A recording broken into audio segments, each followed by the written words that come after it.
ಕರ್ತನಲ್ಲಿ ಪ್ರಿಯರಾದವರೇ, ದೇವರ ಜೀವವುಳ್ಳ ವಾಕ್ಯವನ್ನು ಧ್ಯಾನ ಮಾಡಲು ಸರ್ವಶಕ್ತನು ಮಹೋನ್ನತನೂ ಆದಂಥ ಯೇಸು ಕ್ರಿಸ್ತನ ಅತಿ ಮಧುರವಾದ ನಾಮದಲ್ಲಿ ನಿಮ್ಮೆಲ್ಲರನ್ನು ಪ್ರೀತಿಯಿಂದ ನಾವು ಸ್ವಾಗತಿಸುತ್ತೇವೆ.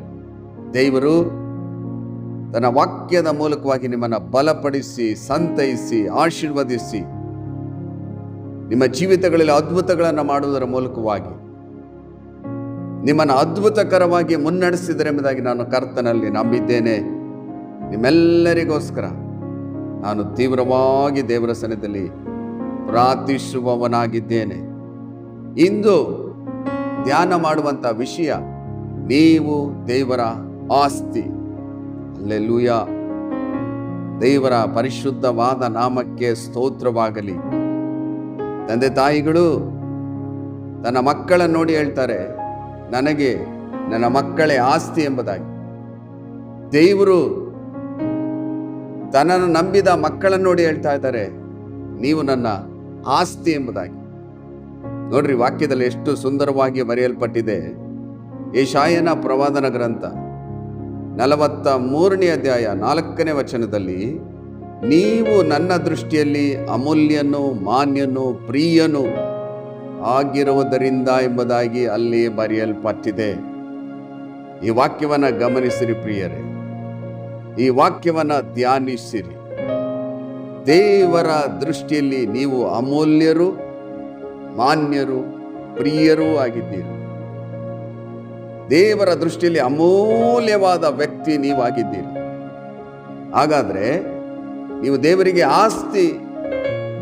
ನಿಮ್ಮನ್ನ ದೇವರು ಮರೆಯುವುದಿಲ್ಲ, ತೊರೆಯುವುದಿಲ್ಲ, ಕೈ ಬಿಡುವುದಿಲ್ಲ. ಒಂದು ದಿನವೂ ನಿಮ್ಮನ್ನ ಮರೆಯದೆ ಅದ್ಭುತಕರವಾಗಿ ನಡೆಸುವ ದೇವರು ಯೇಸು ಕ್ರಿಸ್ತನಾಗಿದ್ದಾನೆ. ಯಾಕಂದ್ರೆ ನೀವು ದೇವರ ದೃಷ್ಟಿಯಲ್ಲಿ ಅಮೂಲ್ಯವಾದಂತಹ ವ್ಯಕ್ತಿಯಾಗಿದ್ದೀರ. ಮಾತ್ರವಲ್ಲದೆ ಮಾನ್ಯರು ಎಂಬುದಾಗಿ ದೇವರು ಹೇಳ್ತಾ ಇದ್ದಾರೆ. ಹಾಗಾದ್ರೆ ನಿಮ್ಮನ್ನ ಗೌರವಿಸ್ತಿದ್ದಾರೆ. ಇನ್ನು ಮೂರನೇದಾಗಿ ಪ್ರಿಯರು. ನೀವು ದೇವರಿಗೆ ಪ್ರಿಯರಂತೆ, ಮಾನ್ಯರಂತೆ, ಅಮೂಲ್ಯರಂತೆ. ಇದನ್ನು ನೋಡುವಾಗ ಏನು ಅರ್ಥ ಆಗ್ತದೆ? ಹಾಗಾದರೆ ದೇವರ ಮಕ್ಕಳು ದೇವರಿಗೆ ಆಸ್ತಿಯಾಗಿದ್ದೇವೆ. ಆತ ನಮ್ಮನ್ನ ಅಪರಿಮಿತವಾಗಿ ಪ್ರೀತಿ ಮಾಡ್ತಾರೆ. ದೇವರಿಗೆ ನಾವು ಪ್ರಿಯವಾದಂಥ ವ್ಯಕ್ತಿ ಆಗಿದ್ದೇವೆ, ಅಮೂಲ್ಯವಾದ ವ್ಯಕ್ತಿ ಆಗಿದ್ದೇವೆ, ಮಾನ್ಯರಾಗಿದ್ದೇವೆ. ಆತನು ಎಂದಿಗೂ ನಿಮ್ಮನ್ನು ಮರೆಯುವುದಿಲ್ಲ. ಇದನ್ನ ನಿಮ್ಮ ಮನಸ್ಸಿನಲ್ಲಿ ಇಟ್ಟುಕೊಳ್ಬೇಕು. ನಾನು ದೇವರ ದೃಷ್ಟಿಯಲ್ಲಿ ಅಮೂಲ್ಯನು, ಮಾನ್ಯನು, ಪ್ರಿಯನೂ ಆಗಿದ್ದೇನೆ.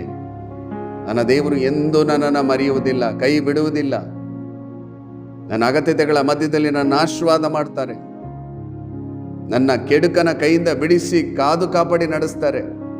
ಯಾಕಂದ್ರೆ ದೇವರಿಗೆ ನಾನು ಅಮೂಲ್ಯವಾದ ವ್ಯಕ್ತಿ ಎಂಬುದಾಗಿ ನೀವು ತಿಳ್ಕೊಳ್ಳುವಾಗ ದೇವರ ನೀವು ಹೆಚ್ಚಾಗಿ ಪ್ರೀತಿಸುತ್ತೀರ. ಕರ್ತನಲ್ಲಿ ಪ್ರಿಯರಾದವರೇ, ಪ್ರೀತಿಯುಳ್ಳ ದೈವ ಜನರೇ, ನನ್ನ ಸಹೋದರ, ನನ್ನ ಸಹೋದರಿ, ನನಗೆ ಯಾರು ಇಲ್ಲ.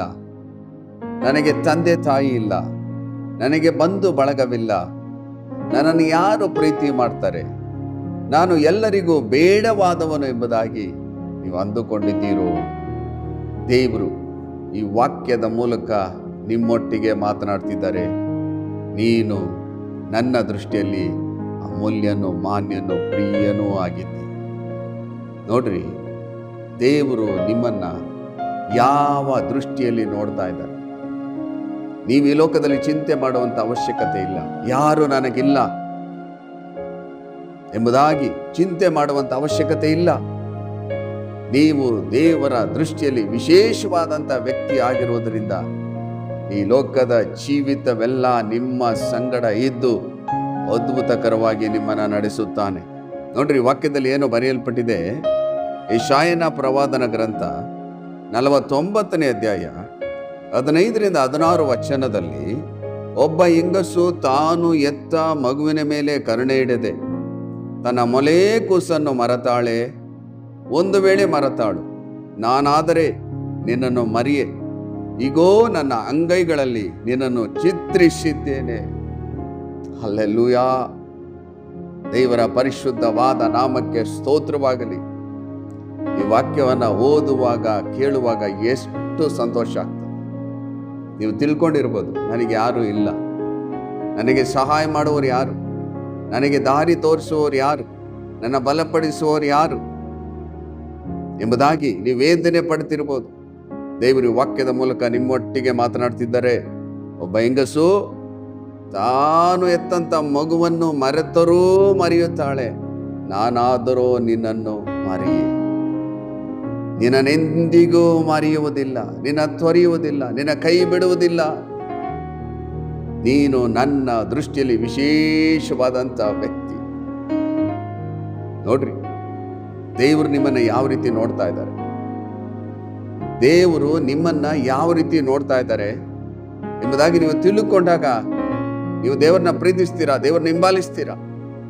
ಅಲ್ಲಿ ವಾಕ್ಯದಲ್ಲಿ ನೋಡ್ತೇವೆ, ಈಗೋ ನನ್ನ ಅಂಗೈಗಳಲ್ಲಿ ನಿನ್ನನ್ನು ಚಿತ್ರಿಸಿದ್ದೇನೆ. ದೇವರಿಗೆ ಪ್ರಿಯವಾದ ವ್ಯಕ್ತಿಯನ್ನ ದೇವರು ಅಂಗೈಲಿ ಚಿತ್ರಿಸಿಕೊಳ್ಳುತ್ತಾರೆ. ಹಾಗಾದ್ರೆ ನಿಮ್ಮನ್ನ ದೇವರು ತನ್ನ ಅಂಗೈಲಿ ಚಿತ್ರಿಸಿಕೊಂಡು ಯಾವಾಗಲೂ ನಿಮ್ಮನ್ನ ನೋಡುತ್ತಾ ನಿಮ್ಮ ನಡೆಸುವ ದೇವರಾಗಿದ್ದಾನೆ. ನೀವು ದೇವರ ಅಂಗೈಲಿದ್ದೀರಿ. ನೀವು ಹೇಳಬೇಕು, ನಾನು ದೇವರ ಅಂಗೈಲಿದ್ದೇನೆ. ಯಾಕಂದ್ರೆ ನಾನು ದೇವರ ದೃಷ್ಟಿಯಲ್ಲಿ ಅಮೂಲ್ಯನು, ಮಾನ್ಯನು, ಪ್ರಿಯನಾಗಿರುವುದರಿಂದ ದೇವರು ನನ್ನನ್ನು ತನ್ನ ಅಂಗೈಲಿ ಚಿತ್ರಿಸಿಕೊಂಡಿದ್ದಾರೆ. ನನ್ನನ್ನು ಮರೆಯದ ದೇವರು, ಸದಾ ನನ್ನನ್ನು ನೋಡುವ ದೇವರು, ನನ್ನನ್ನು ಪೋಷಿಸುವ ದೇವರು, ನನ್ನ ಬಲಪಡಿಸುವ ದೇವರು, ಈ ಲೋಕದ ಜೀವಿತವೆಲ್ಲ ಅದ್ಭುತಕರವಾಗಿ ನಡೆಸುವ ದೇವರು ನನ್ನ ಜೊತೆಯಲ್ಲೇ ಇದ್ದಾರೆ ಎಂಬುದಾಗಿ ನೀವು ತಿಳ್ಕೊಳ್ಳುವಾಗ ಈ ಲೋಕದಲ್ಲಿ ನೀವು ಧೈರ್ಯದಿಂದ ಜೀವನ ಮಾಡ್ತೀರ. ಕರ್ತನಲ್ಲಿ ಪ್ರೀತಿಯುಳ್ಳ ದೈವ ಜನರೇ, ನನ್ನ ಸಹೋದರ, ನನ್ನ ಸಹೋದರಿ, ಕಷ್ಟದಲ್ಲಿ, ಹೋರಾಟದಲ್ಲಿ, ಸಮಸ್ಯೆಯಲ್ಲಿ ಯಾರು ನಿಮಗೆ ಸಹಾಯ ಮಾಡುವರಿಲ್ಲ ಎಂಬುದಾಗಿ ವೇದನೆ ಪಡ್ತಿದ್ದೀರೋ, ದೇವರು ಈ ವಾಕ್ಯದ ಮೂಲಕವಾಗಿ ನಿಮ್ಮೊಟ್ಟಿಗೆ ಮಾತನಾಡಿ ನಿಮ್ಮನ್ನ ಸಂತೈಸಿದ್ದಾರೆ. ಆತನ ಪಾದಗಳಿಗೆ ಅಡ್ಡ ಬಿದ್ದು ಆತನ ಆರಾಧನೆ ಮಾಡಬೇಕು. ದೇವರು ಎಷ್ಟು ಮಾನ್ಯತೆಯನ್ನು ನಮಗೆ ಕೊಡ್ತಾ ಇದ್ದಾರೆ, ಯಾವ ರೀತಿ ನಮ್ಮನ್ನ ಪ್ರೀತಿಸ್ತಿದ್ದಾರೆ, ಯಾವ ರೀತಿ ನಡೆಸ್ತೇನೆ ಎಂಬುದಾಗಿ ವಾಗ್ದಾನ ಮಾಡಿದ್ದಾರೆ. ಹಾಗಾದ್ರೆ ನಾವೇನ್ ಮಾಡಬೇಕು? ಈ ದೇವರನ್ನ ಘನಪಡಿಸಬೇಕು, ಈ ದೇವರನ್ನ ನಂಬಬೇಕು, ಈ ದೇವರನ್ನ ಪ್ರೀತಿ ಮಾಡಬೇಕು, ಆತನ ಆಜ್ಞೆಗಳನ್ನು ಕೈಗೊಂಡು ನಡೆಯಬೇಕು. ಹೇಳ್ಬೇಕು, ದೇವರೇ ನೀನಿದ್ದರೆ ನನಗೆ ಸಾಕು, ಈ ಲೋಕದಲ್ಲಿ ನೀನೇ ನನಗೆ ಸರ್ವಸ್ವವು, ನನ್ನನ್ನ ನೀನು ಆಸ್ತಿಯಾಗಿ ಮಾಡಿಕೊಂಡಿದ್ದೀರಿ, ನೀನೇ ನನಗೆ ಸರ್ವಸ್ವವು, ನೀನಿಲ್ಲದೆ ಈ ಲೋಕದಲ್ಲಿ ಜೀವನ ಮಾಡಲು ಸಾಧ್ಯವಿಲ್ಲ, ನೀನು ನನಗೆ ಬೇಕು ಎಂಬುದಾಗಿ ಹೇಳುವಾಗ ನಿಮ್ಮ ವಿಷಯದಲ್ಲಿ ದೇವರು ಸಂತೋಷ ಪಡುತ್ತಾರೆ. ನೋಡ್ರಿ, ವಾಕ್ಯದಲ್ಲಿ ಎಷ್ಟು ಸ್ಪಷ್ಟವಾಗಿ ಬರೆಯಲ್ಪಟ್ಟಿದೆ. ಲೂಕನ ಬರೆದ ಸುವಾರ್ತೆ 15ನೇ ಅಧ್ಯಾಯ 31ನೇ ವಚನದಲ್ಲಿ, ಕಂದ, ನೀನು ಯಾವಾಗಲೂ ನನ್ನ ಸಂಗಡ ಇದ್ದಿ ಮತ್ತು ನನ್ನದೆಲ್ಲ ನಿನ್ನದೇ. ದೇವರಲ್ಲಿ ಹೇಳ್ತಾ ಇದ್ದಾರೆ, ನೀನು ನನ್ನ ಸಂಗಡ ಇದ್ದಿ, ನನ್ನದೆಲ್ಲ ನಿನ್ನದೇ. ದೇವರು ಹೇಳ್ತಾ ಇದ್ದಾರೆ, ಕಂದ, ನನ್ನ ಮಗುವೇ, ನನ್ನ ಮಗಳೇ, ನೀನು ನನ್ನ ಸಂಗಡ ಇರುವುದೇ ಆದ್ರೆ ನನ್ನದೆಲ್ಲ ನಿನ್ನದೇ. ಹಾಗಾದ್ರೆ ನೀವೇನ್ ಮಾಡಬೇಕು? ದೇವರೇ, ಯಾವಾಗಲೂ ನಿನ್ನ ಸಂಗಡ ಇರುತ್ತೆ. ಕಷ್ಟಗಳು, ಹೋರಾಟಗಳು, ಸಮಸ್ಯೆಗಳು, ಬಾಧೆಗಳು ಬಂದಾಗಲೂ ನಾನು ನಿನ್ನನ್ನೇ ನಂಬುತ್ತೇನೆ, ನಿನ್ನ ಸಂಗಡ ಇರುತ್ತೇನೆ ಎಂಬುದಾಗಿ ಹೇಳುವಾಗ ದೇವರು ಹೇಳ್ತಾ ಇದ್ದಾರೆ, ಕಂದ, ನೀನು ಯಾವಾಗಲೂ ನನ್ನ ಸಂಗಡ ಇದ್ದಿ, ನನ್ನದೆಲ್ಲ ನಿನ್ನದೇ. ದೇವರದೆಲ್ಲ ನಮ್ಮದೇ. ನಾವು ದೇವರನ್ನ ಪ್ರೀತಿ ಮಾಡಬೇಕು. ದೇವರು ನನ್ನದೆಲ್ಲ ನಿನ್ನದೇ ಎಂಬುದಾಗಿ ಯಾಕೆ ಹೇಳ್ತಾ ಇದ್ದಾರೆ? ನಾವು ದೇವರಿಗೆ ವಿಶೇಷವಾದಂತ ವ್ಯಕ್ತಿ, ದೇವರಿಗೆ ಆಸ್ತಿ. ಆತ ನಮ್ಮನ್ನು ಅಧಿಕವಾಗಿ ಪ್ರೀತಿ ಮಾಡುವ ದೇವರು. ದೇವರಿಂದು ಈ ವಾಕ್ಯದ ಮೂಲಕ ನಿಮ್ಮೊಟ್ಟಿಗೆ ಮಾತನಾಡ್ತಿದ್ದಾರೆ. ಸಕಲವನ್ನು ಉಂಟು ಮಾಡಿದ ಸರ್ವಶಕ್ತನಾದ ದೇವರು, ಸೂರ್ಯ ಚಂದ್ರ ನಕ್ಷತ್ರಗಳನ್ನು ಉಂಟು ಮಾಡಿದ ಮಹೋನ್ನತ ದೇವರು, ಆತನ ಕೈಯಲ್ಲಿ ಆಗದ ಕಾರ್ಯ ಒಂದೂ ಇಲ್ಲ. ಆ ಸರ್ವಶಕ್ತನಾದ ದೇವರು ಹೇಳ್ತಾ ಇದ್ದಾರೆ, ನೀನು ನನ್ನ ಸಂಗಡ ಇರುವುದರಿಂದ ನನ್ನದೆಲ್ಲ ನಿನ್ನದೇ. ಹಾಗಾದ್ರೆ ಯೇಸು ಸ್ವಾಮಿಲಿರುವಂಥ ಶಾಂತಿ, ಸಮಾಧಾನ, ಆರೋಗ್ಯ, ಸಮೃದ್ಧಿ, ನಿತ್ಯ ಜೀವ, ರಕ್ಷಣೆ ನಿಮ್ಮದು. ಇದನ್ನು ನೀವು ನಂಬಿ ನೀವು ಆತನೊಟ್ಟಿಗೆ ಜೀವಿಸಬೇಕು. ನೀವು ದೇವರಿಗೆ ಆಸ್ತಿಯಾಗಿದ್ದೀರ. ನಿಮ್ಮನ್ನ ಒಂದು ದಿನವೂ ಮರೆಯದ ದೇವರು ಯೇಸು ಕ್ರಿಸ್ತನಾಗಿದ್ದ. ನೀವು ಚಿಂತೆ ಮಾಡ್ತಿದ್ದೀರೋ, ವೇದನೆ ಪಡ್ತಿದ್ದೀರೋ, ನನಗೆ ಯಾರಿದ್ದಾರೆ ಈ ಲೋಕದಲ್ಲಿ, ನನ್ನ ಸಂತೈಸುವವರು ಯಾರು, ನನ್ನ ಬಲಪಡಿಸುವವರು ಯಾರು, ನನ್ನ ಮುನ್ನಡೆಸುವವರು ಯಾರು ಎಂಬುದಾಗಿ ವೇದನೆ ಪಡ್ತಿದ್ದೀರೋ, ದೇವರು ಈ ವಾಕ್ಯದ ಮೂಲಕ ನಿಮ್ಮೊಟ್ಟಿಗೆ ಮಾತನಾಡ್ತಿದ್ದಾರೆ. ಕಂದ, ನೀನು ಯಾವಾಗಲೂ ನನ್ನ ಸಂಗಡ ಇದ್ದಿ ಮತ್ತು ನನ್ನದೆಲ್ಲ ನಿನ್ನದೇ. ಹಾಗಾದ್ರೆ ನೀವೊಂದು ತೀರ್ಮಾನ ಮಾಡಬೇಕು, ದೇವರೊಟ್ಟಿಗಿರಬೇಕು, ದೇವರ ಪ್ರಸನ್ನತೆಯಲ್ಲಿರಬೇಕು, ದೇವರ ವಾಕ್ಯದಂತೆ ಜೀವಿಸಬೇಕು. ಈ ಲೋಕದಲ್ಲಿ ದೇವರನ್ನು ಹೆಚ್ಚಾಗಿ ನಾನು ಬಯಸಬೇಕು. ದೇವರು ನನಗೆ ಇಷ್ಟೊಂದು ಮಾನ್ಯತೆಯನ್ನು ಕೊಟ್ಟಿರುವಾಗ, ದೇವರು ನನ್ನನ್ನು ಅಪರಿಮಿತವಾಗಿ ಪ್ರೀತಿ ಮಾಡಿರುವುದರಿಂದ ದೇವರಿಗಿಂತ ಶ್ರೇಷ್ಠವಾದ್ದು ಈ ಲೋಕದಲ್ಲಿ ಯಾವುದೂ ಇಲ್ಲ. ನೀನೇ ನನಗೆ ಶ್ರೇಷ್ಠ ಎಂಬುದಾಗಿ ಹೇಳುವಾಗ ದೇವರು ನಿಮ್ಮ ವಿಷಯದಲ್ಲಿ ಸಂತೋಷ ಪಡುವುದು ಮಾತ್ರವಲ್ಲದೆ ನಿಮ್ಮನ್ನ ದೇವರು ಏರಳವಾಗಿ ಆಶೀರ್ವಾದ ಮಾಡುತ್ತಾರೆ. ನೀವು ದೇವರಿಗೆ ಆಸ್ತಿಯಾಗಿದ್ದೀರಾ, ದೇವರಿಗೆ ಮಕ್ಕಳಾಗಿದ್ದೀರಾ. ನೀವು ಅಧಿಕಾರ ಹೊಂದಿದ ದೇವರ ಮಕ್ಕಳು. ಮರೆತು ಬಿಡಬೇಡ್ರಿ, ನೀವು ಅಧಿಕಾರ ಹೊಂದಿದ ದೇವರ ಮಕ್ಕಳು. ನೋಡ್ರಿ, ವಾಕ್ಯದಲ್ಲಿ ಏನು ಬರೆಯಲ್ಪಟ್ಟಿದೆ? ಯೋಹಾನ ಬರೆದ ಸುವಾರ್ತೆ 1ನೇ ಅಧ್ಯಾಯ 12ನೇ ವಚನದಲ್ಲಿ, ಯಾರ್ಯಾರು ಆತನನ್ನು ಅಂಗೀಕರಿಸಿದರೋ, ಅಂದರೆ ಆತನ ಹೆಸರಿನಲ್ಲಿ ನಂಬಿಕೆ ಇಟ್ಟರೋ, ಅವರಿಗೆ ದೇವರ ಮಕ್ಕಳಾಗುವ ಅಧಿಕಾರ ಕೊಟ್ಟನು.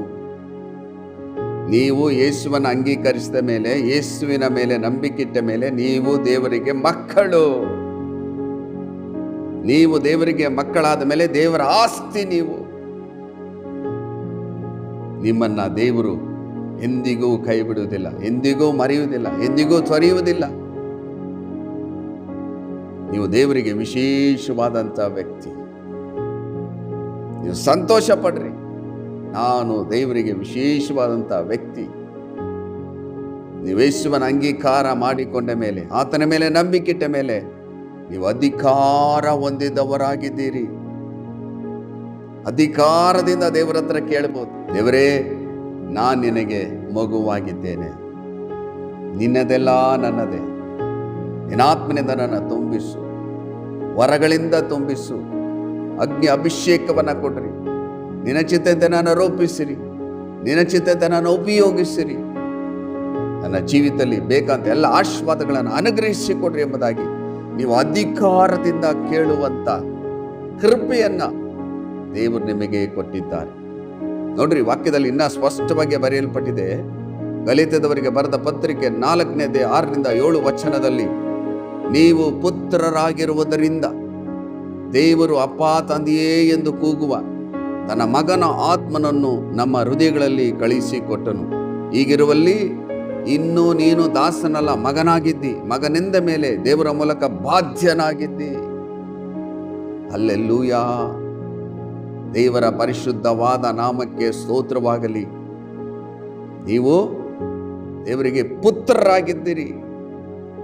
ದೇವರನ್ನು ಅಪ್ಪಾ ತಂದೆಯೇ ಎಂಬುದಾಗಿ ಕೂಗುವ ತನ್ನ ಮಗನ ಆತ್ಮನನ್ನು ನಿಮ್ಮ ಹೃದಯಗಳಲ್ಲಿ ಕಳಿಸಿ ಕೊಟ್ಟಿದ್ದಾರೆ.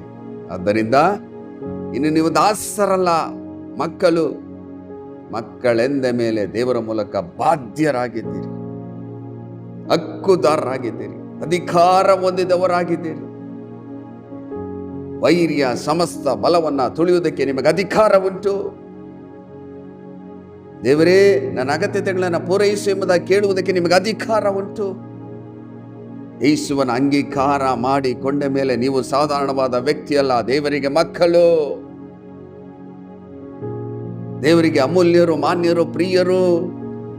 ನೀವು ಅಧಿಕಾರ ಹೊಂದಿದವರು, ದೇವರಿಗೆ ನೀವು ಆಸ್ತಿ. ಕರ್ತನಲ್ಲಿ ಪ್ರೀತಿಯುಳ್ಳ ದೈವ ಜನರೇ, ಈ ವಾಕ್ಯವನ್ನು ನೀವು ಕೇಳಿಸಿಕೊಳ್ಳುತ್ತಿರುವಾಗಲೇ ದೇವರ ಆತ್ಮನು ನಿಮ್ಮನ್ನು ಮುಟ್ಟುತ್ತಾರೆ. ದೇವರ ಪ್ರೀತಿಯನ್ನು ಗ್ರಹಿಸಿಕೊಳ್ಳ್ರಿ, ದೇವರನ್ನ ತಿಳ್ಕೊಳ್ರಿ.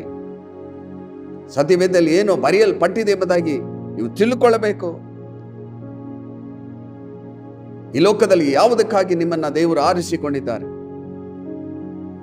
ನೀವು ದೇವರ ಆಸ್ತಿ ಆಗಿದ್ದೀರಿ. ನಿಮ್ಮನ್ನ ಯಾರು ಮುಟ್ಟಲು ದೇವರು ಬಿಡುವುದಿಲ್ಲ.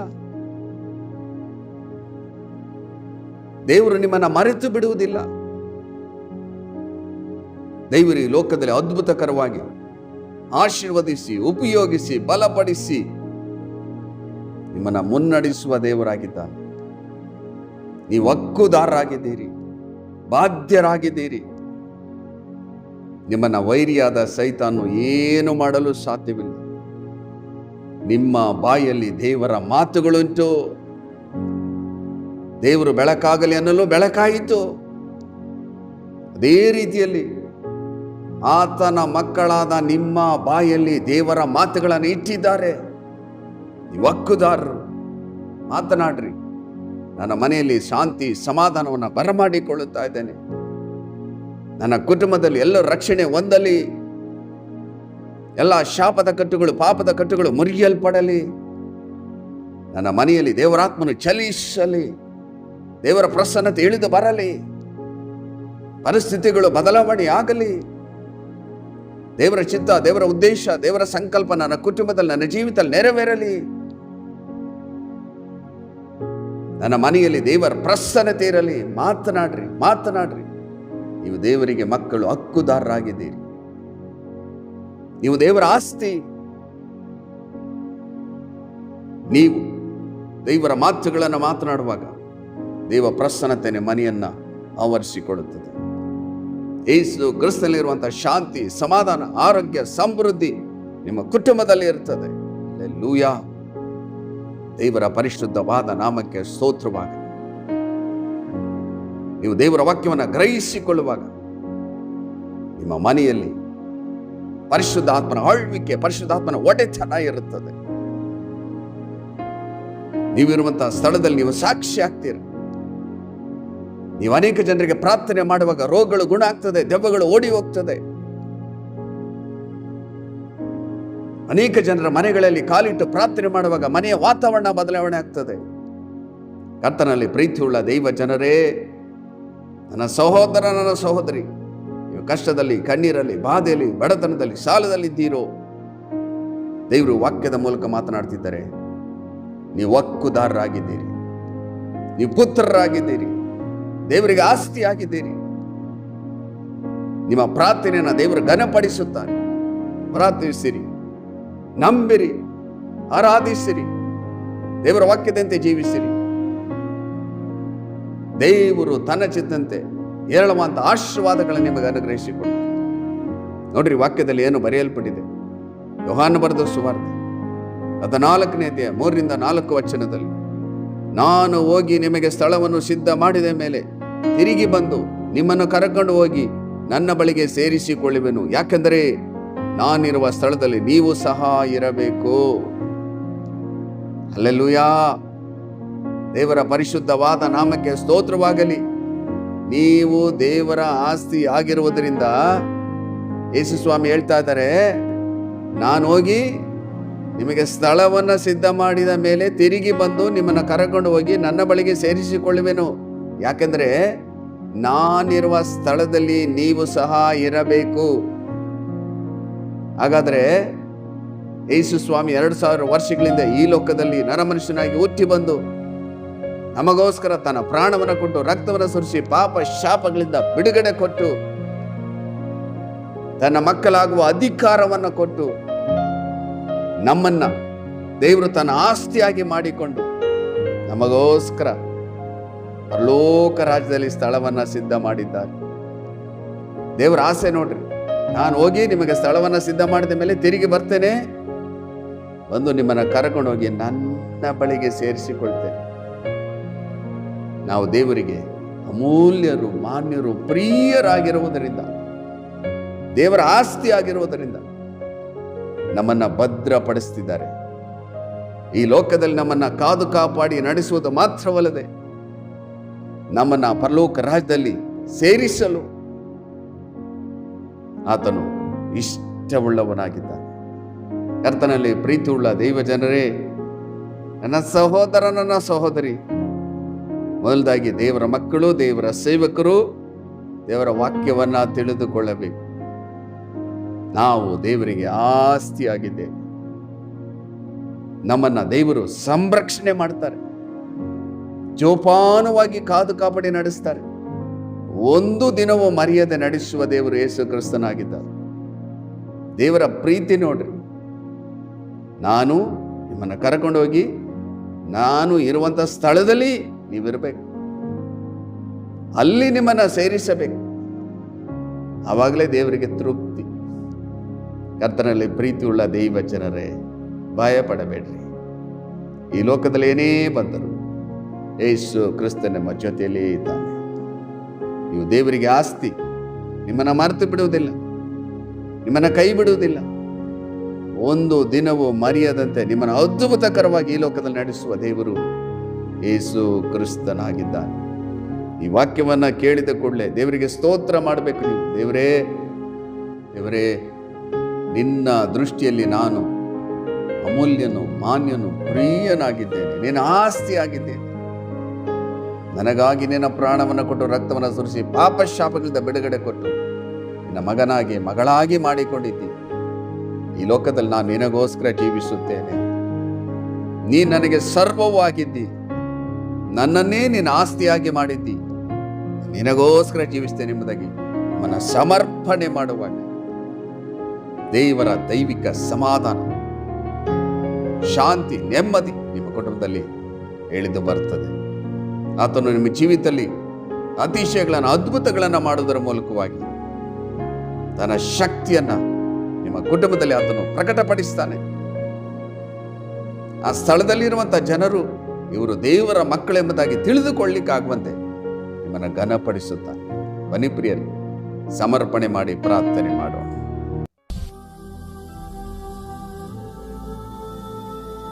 ನಮ್ಮನ್ನ ಅತಿಶಯವಾಗಿ ಪ್ರೀತಿ ಮಾಡುವಂಥ ನಮ್ಮ ಪರಲೋಕದ ತಂದೆಯಾದ ದೇವರೇ, ನಾವು ನಿನ್ನ ದೃಷ್ಟಿಯಲ್ಲಿ ಅಮೂಲ್ಯರು, ಮಾನ್ಯರು, ಪ್ರಿಯರಾಗಿದ್ದೇವೆ.